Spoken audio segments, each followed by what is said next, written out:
lại thì là phải nhiều có cái chân phủ là các cái này là gì là chuyện nó chuyện mà thì mình nghĩ lại đi mà ấy em lại đi còn lại rồi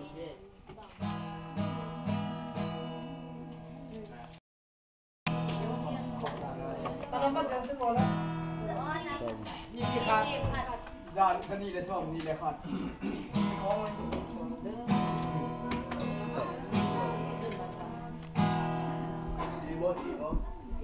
gì hiện tại gì tao bao cũng mà gì mày nã phải lên viết tập cùng hoa hi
Ama buồn na semua, dosa